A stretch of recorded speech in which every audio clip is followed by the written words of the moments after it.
আসসালামু আলাইকুম। সবাই কেমন আছেন? আশা করি ভালো আছেন। আলহামদুলিল্লাহ আমি অনেক বেশি ভালো আছি।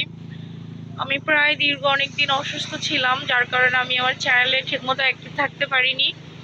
অসুস্থতা শেষে চলে আসলাম একটু কক্সবাজার ঘোরার জন্য।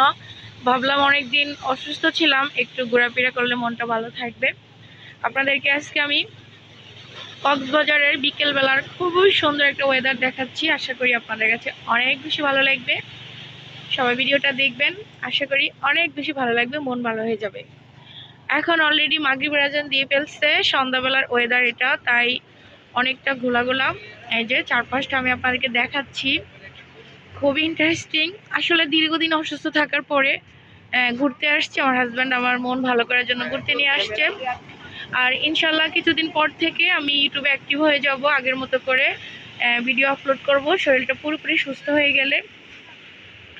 আপনারা সবাই কেউ আমাকে ভুলে যাবেন না, আমার পুরোনো ভিডিওগুলো সবাই দেখবেন, আজকের ভিডিওটা সবাই দেখবেন। আশা করি আপনাদের ভালোবাসা আমার সাথে থাকবে এবং আমার ভালোবাসা আপনাদের সাথে আছে সব সময় ইনশাল্লাহ। কক্সবাজার আসছি প্রায় অনেক দিন হয়ে গিয়েছে, 7 দিনের মতো হয়ে গিয়েছে। একটা ভিডিও আপলোড করতে পারিনি, কয়েকটা শর্ট ভিডিও আপলোড করেছিলাম। আপনারা অবশ্যই বুঝতে পারছেন যে হয়তো কক্সবাজার আছি। তো এখন একটু সুযোগ পেয়ে সরাসরি ভিডিওর মাধ্যমে ভয়েস ওভার করে আপনাদের সাথে শেয়ার করতেছি। দেখেন মাশাল্লাহ, এরকম মন মাতানো দৃশ্য দেখলে কিন্তু শরীরের অসুস্থতা মন অবশ্যই ভালো হয়ে যাবে। তো এখন যেহেতু সামনে ভোট নির্বাচন, তাই কক্সবাজার অনেকটাই শান্ত, মানুষের কোলাহল একদম নাই। আর সিজনে যখন আসা হয় তখন কিন্তু প্রচুর পরিমাণে, এখানে পাড়াও দেওয়া যায় না, এত লোক থাকে। এখন দেখেন সাগরের ঢেউ ছাড়া, কয়েকজন মানুষ ছাড়া কিন্তু আর কেউই নেই। তো আমি একটু, এই যে এটা হচ্ছে সুগন্ধা বিচে আছি আমরা এখন, সুগন্ধা বিচ, কক্সবাজার সুগন্ধা বিচে আছি। এই যে ঘোরা যাচ্ছে, দেখেন খুবই সুন্দর। তো ভিডিওটাকে কোথায় থেকে দেখেছেন অবশ্যই কমেন্টস করে জানাবেন, আর ফুল ভিডিওটা দেখবেন, ইনশাল্লাহ আপনাদের অনেক বেশি ভালো লাগবে। যারা কক্সবাজার ঘুরতে আসতে চান তার নির্বাচন পর চলে আসবেন, তাহলে হচ্ছে আপনারা অনেকটাই মানে নীরবতা পাবেন। কক্সবাজার আসলে কিন্তু সচরাচর বেশি মানুষের জন্য ঘোরাফেরা করে মজা পাওয়া যায় না। এই সময়টাতে আমরা এসে খুব ভালো করেছি। ঢাকা থেকে আমরা ডাইরেক্ট ট্রেনে চলে এসেছি, আলহামদুলিল্লাহ। আমাদের হোটেল বুকিং করা ছিল, কোনো কষ্ট হয়নি। তো অনেকটাই নিরিবিলি, খুবই ভালো লাগতেছে।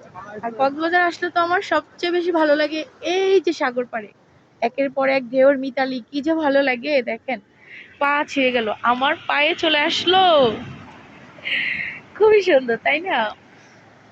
তো ভাবলাম কোনো ভিডিও আপলোড করতে পারিনি কয়েকদিন ধরে, আসলে আমি তো অসুস্থ, এটা কাউকে বলা হয়নি। ইনশাল্লাহ আমি আর কিছুদিন পর থেকে ইনশাল্লাহ আগের মতো করে অ্যাক্টিভ হব। তো আমাকে কেউ ভুলে যাবেন না, আশা করি সবাই আমাকে মনে রাখবেন। এ হচ্ছে আমাদের কক্সবাজার, বাংলাদেশের পৃথিবীর সবচেয়ে বড় সাগর হচ্ছে আমাদের বাংলাদেশে বঙ্গোপসাগর, এটা আমরা অনেকেই জানি। এটার সৌন্দর্য দেখার জন্য দেশ বিদেশ থেকে প্রচুর পরিমাণ মানুষ ছুটে আসে আমাদের বাংলাদেশের সমুদ্র সৈকত দেখার জন্য। তো কক্সবাজার আমার অনেকবারই আসা হয়েছে, এই নিয়ে আমার প্রায় 8 থেকে 9 বারের মতো হয়। কক্সবাজার আমার ভাইয়ের বাসা আছে, তারপর আবার হোটেলেও থাকি, সবকিছু মিলিয়ে জিলা বাসায় আসলে আমার কাছে মনে হয় না যেন আমি কক্সবাজার ঘুরতে আসছি। তাই এবার আমি ভাইয়ের বাসায় না গিয়ে প্রথমে হোটেলে চলে আসলাম, সেখানে কিছুদিন থেকে তারপরে হচ্ছে ভাইয়ের বাসায় ছিলাম। ইনশাল্লাহ চলে যাব 2-1 দিনের মধ্যে, ভোটের আগে হয়তো চলে যাব ঢাকায়। তো সবাই ভালো থাকবেন, সুস্থ থাকবেন, আর হচ্ছে আমার জন্য দোয়া করবেন। আল্লাহ তাআলা যেন আমাকে পরিপূর্ণভাবে সুস্থতা দান করে। বিদায় নিচ্ছি, আসসালামু আলাইকুম।